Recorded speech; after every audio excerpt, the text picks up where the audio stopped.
L'anxiété, ça brûle l'énergie.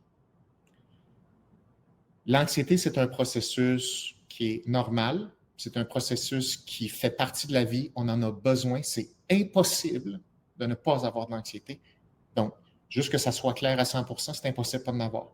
C'est zéro possible. Si vous n'avez plus d'anxiété, vous êtes décédé. Donc, si vous respirez, si vous avez des pensées, puis une activité cérébrale, il va y avoir de l'anxiété. Mais la question, c'est quelle manifestation, quel dosage, comment c'est utilisé? Ça, ce sont les questions importantes. On ne parle pas de ça, cette utilisation-là, le dosage. On veut plus d'anxiété parce que ça fait mal. Alors, voici ce qui fait mal. Je reprends un petit graphique là, dont je vous ai parlé cette semaine. Mettons qu'ici, là, on est dans beaucoup, beaucoup d'anxiété. Ici, il y a moins d'anxiété. Et ça, c'est le temps. OK? On remarque consciemment l'anxiété lorsqu'il y a des manifestations extrêmement violentes, intenses, qui nous handicapent. Et là, il y a souffrance. Elle est ici, cette anxiété-là, qui nous fait souffrir beaucoup. OK? Mais ceci ne représente pas l'anxiété sur une base quotidienne ou dans l'instant présent. Le nerf de la guerre n'est pas là pantoute. L'utilisation de l'anxiété ne se fait pas à un niveau élevé comme ça. Ici, tu es dans un niveau de détresse, c'est paralysant, tu ne peux pas juste jouer avec ça.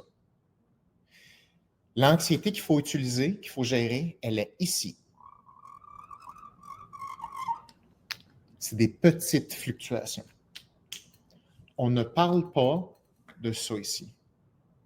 Vous voulez avoir de l'énergie? Pas de problème, c'est possible.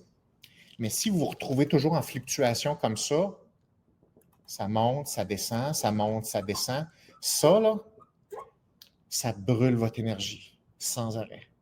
Et ça crée des micro-traumas qui se répètent avec le temps. Et ce que ça fait, c'est que ça enlève l'espoir qu'on peut utiliser l'anxiété ou que l'anxiété, ce n'est pas nécessairement nocif. On essaie de se convaincre, ah oui, c'est normal l'anxiété, oui, mais quand c'est élevé, tu souffres. Fait que quand même tu essaies de te dire que c'est normal, quand tu souffres, c'est un peu tard, là. Fait que là, il faut récupérer d'un trauma. Il faut récupérer, revenir à un baseline plus normal. Mais comment ça se fait qu'on se retrouve dans le tapis comme ça, à une anxiété élevée? C'est que ce n'est pas géré à basse intensité. Le nerf de la guerre est là.